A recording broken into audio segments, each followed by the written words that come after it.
Ijazah Jokowi dikeluarkan tahun 85, berarti sudah umur 40 tahun. Kita akan tanya dulu kepada ahli forensik. Halo Bapak Raden Hendro, sebagai ahli forensik, apa tanggapan Anda sesuai keahlian saudara atas ijazah Jokowi ini? Sebenarnya ketika kasus forgery atau pemalsuan dokumen, seseorang dinyatakan lulus di suatu universitas, yaitu tidak hanya ijazah saja, yaitu transkrip nilai. Nah, di sini sebenarnya perlu adanya pemeriksaan ijazahnya dan transkrip nilainya, karena itu satu tubuh yang sama. Dari pertama adalah ijazah dan transkrip nilai, dan juga sumber dari pembandingnya. Ada Bang, jadi kalau kita lihat dakwaannya kan 310, 311. Kalau 310 kan pencemaran nama baik, 311 adalah fitnah. Fitnah tentang keadaan sesuatu yang tidak benar. Nah, sesuatu tidak benar itu apa? Adalah sebagai primer buktinya adalah ijazah. Oleh karena itu, mau tidak mau, nanti pengadilan sebelum memeriksa yang lain dipastikan ijazah ini asli atau tidak. Disitulah masing-masing pihak negara, penuntut umum membuktikan, penasihat hukum juga membuktikan dalam suatu wadah yang independen yang sama. Ini yang suatu perdebatan karena primer evidence-nya adalah ijazah. Ijazah yang mau tidak mau harus diperiksa, walaupun sebetulnya ini bukan dugaan pemalsuan 363 KUHP Bang. Ini adalah fitnah dan pencemaran nama baik. Tapi karena pencemaran baik tentang bukti yang tidak benar, mau tidak mau hakim harus memfasilitasi membuktikan tentang keaslian bukti yang tadi. Nah, inilah sekarang kan peradilan modern. Hakim harus berpikir progresif. Memang tidak diatur, tapi sebagai objeknya adalah ijazah. Jika kalau dipastikan ijazah itu adalah asli atau tidak, ini akan menjadikan ketentuan perkara-perkara yang lain. Gitu. Oleh karena itu tadi saya katakan, hakim mempunyai kewenangan yang luas untuk berpikir out of the box, untuk memastikan permasalahan ini sehingga menjadi suatu clear demi bangsa dan negara.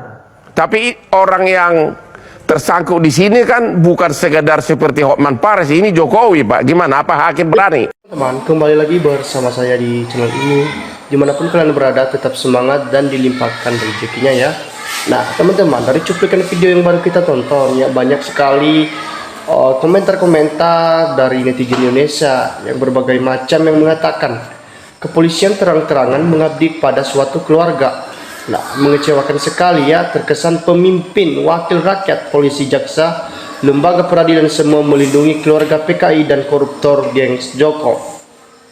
Nah, Listio Sigit dan para jenderal polisi yang Javit J. Pengos, Jokowi jangan cuma diturunkan tapi diadilkan.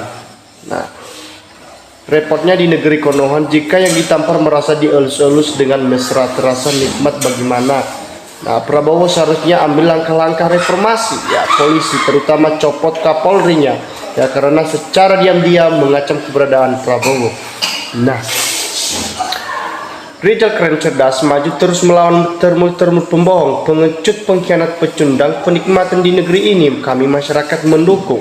Nah, cita-cita kejahatan yang tidak ya mendapatkan ridho yang maha kuasa, dan masyarakat pasti ya waspada kejahatan dia harus ditumpas agar masyarakat tidak diadu domba.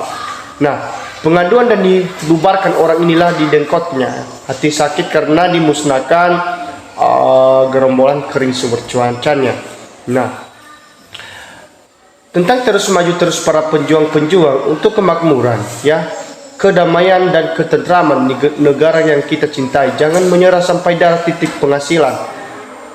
Ya, berani nampar karena punya jasa. Jadi tim sukses dulu ya, pegang rahasia, cari bisa jadi pemimpin gimana dari pemilu. Nah, ompongkan istiqomah dalam jelekin atau nyalain orang lain yang barusan iri dengki, sifat kemanusiaan. Nah, inilah mudah-mudahan kritik cerdas dari tajam dari rakyat ya, para tokoh-tokoh aktivis ini respon dapat merespon dengan penuh keyakinan. Nah, dan merasakan sedang bahwa pemerintahannya yang dijalankan sekarang sedang masih dikuasai oleh kelompok rejimnya. Nah, yang dikendalikan oleh oligarki ya, dan tujuan ke depan untuk menguasai NKRI. Waspada Prabowo dan jangan sampai lengah sedikit pun karena rayuan dan harus tetap bersama rakyat.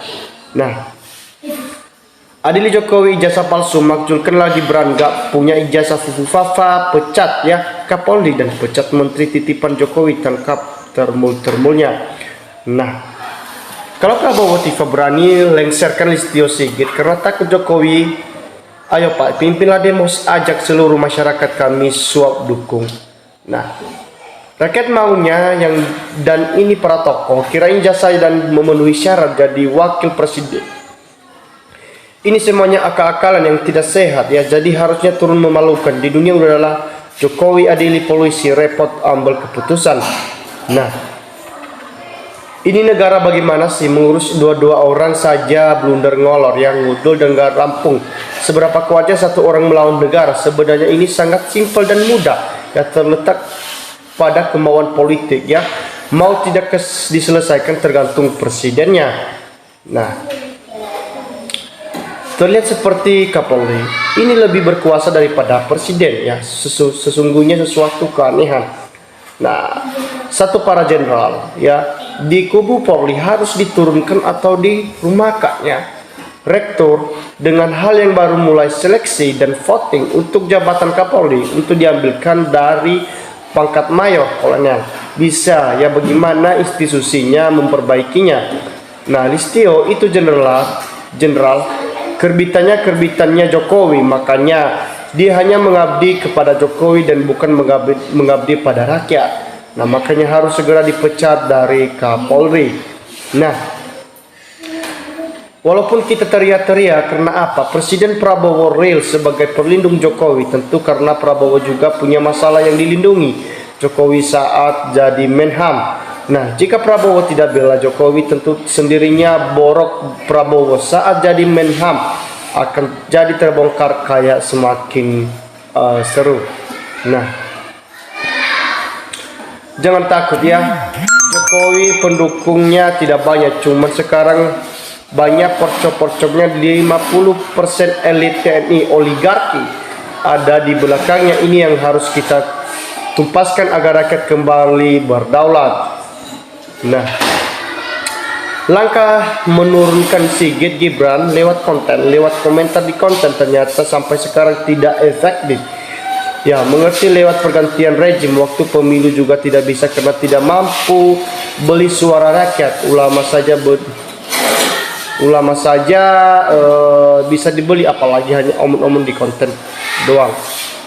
Nah, orang yang sudah sakit jiwa hampir gila mulai adu domba ya. Polri dan presiden tetap pasti presiden tidak akan mendengar mereka karena mereka adalah cenderung makar. Nah, move on lah. Masih ngerapin Prabowo ini adalah konsekuensinya akibat salah pilih pemimpin. Ke depan masih lebih baik lagi. Nah, Ahok, Ignatius, Johan, Ibu Susi adalah putra putri terbaik bangsa yang sudah terbukti.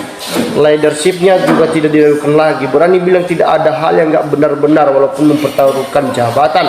Nah, Anies dan Tom Lembong juga bagus, tapi leadershipnya agak kurang tegas, masih banyak kompromi. Tapi semua adalah putra putri terbaik bangsa yang harus kita dukung demi Indonesia yang lebih baik.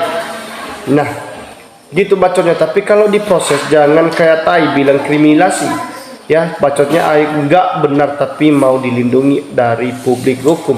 Udah ketahuan pembohong dan bodoh, artinya orang-orang munafik gerombolan ini. Genderang perang sudah dikibarkan oleh Pak Sigit. Bagaimana ini Bapak Presiden? Nah,